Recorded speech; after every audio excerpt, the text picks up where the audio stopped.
ଲେବି ପୁସ୍ତକ 12 ପର୍ବ। ଅନନ୍ତର ସଦାପ୍ରଭୁ ମୂଷାଙ୍କୁ କହିଲେ, ତୁମ୍ଭେ ଇସ୍ରାଏଲ ସନ୍ତାନଗଣକୁ କୁହ, ଯେବେ କୌଣସି ସ୍ତ୍ରୀ ଗର୍ଭଧାରଣ କରି ପୁତ୍ର ପ୍ରସବ କରେ, ତେବେ ସେ ଯେପରି ସ୍ତ୍ରୀ ଧର୍ମର ଅଶୌଚ ସମୟରେ ସେପରି 7 ଦିନ ଯାଏ ଅଶୁଚି ରହିବ। ତେଣୁ 8ମ ଦିନରେ ବାଳକର ପୁରୁଷାଙ୍ଗ ଚର୍ମର ଛେଦ ହେବ।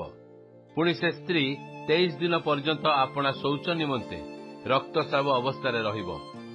ଆଉ ଯେ ପର୍ଯ୍ୟନ୍ତ ଶୌଚର ଦିନ ପୂର୍ଣ୍ଣ ନ ହୁଏ, ସେ ପର୍ଯ୍ୟନ୍ତ ସେ କୌଣସି ପବିତ୍ର ବସ୍ତୁ ଛୁଇଁବ ନାହିଁ କିମ୍ବା ପବିତ୍ର ସ୍ଥାନରେ ପ୍ରବେଶ କରିବ ନାହିଁ। ମାତ୍ର ଯେବେ ସେ କନ୍ୟା ପ୍ରସବ କରେ, ତେବେ ସେ ଯେପରି ସ୍ତ୍ରୀ ଧର୍ମର ଅଶୌଚ ସମୟରେ ସେପରି 2 ସପ୍ତାହ ଅଶୁଚି ରହିବ। ପୁଣି ସେ 66 ଦିନ ଆପଣା ଶୌଚ ନିମନ୍ତେ ରକ୍ତସ୍ରାବ ଅବସ୍ଥାରେ ରହିବ। ତହିଁ ଉତ୍ତାରେ ପୁତ୍ର ବା କନ୍ୟା ପ୍ରସବର ଅଶୌଚ ଦିନ ପୂର୍ଣ୍ଣ ହେଲେ ସେ ହୋମବଳି ନିମନ୍ତେ 1 ବର୍ଷୀୟ 1 ମେଷବତ୍ସ ଓ ପାପାର୍ଥକ ବଳି ନିମନ୍ତେ 1 କାପ୍ତା ଛୁଆ ଏବା 1 ଘୁଘୁ ସମାଗମ ତମ୍ବୁ ଦ୍ୱାରର ଯାଜକ ନିକଟକୁ ଆଣିବ। ତହୁଁ ସେ ସଦାପ୍ରଭୁଙ୍କ ସମ୍ମୁଖରେ ତାହା ଉତ୍ସର୍ଗ କରି ତା ନିମନ୍ତେ ପ୍ରାୟଶ୍ଚିତ କରିବ। ତହିଁରେ ସେ ଆପଣା ରକ୍ତସ୍ରାବରୁ ଶୁଚି ହେବ। ପୁତ୍ର ବା କନ୍ୟା ପ୍ରସବକାଣୀ ଏହି ନିମନ୍ତେ ଏହି ବ୍ୟବସ୍ଥା।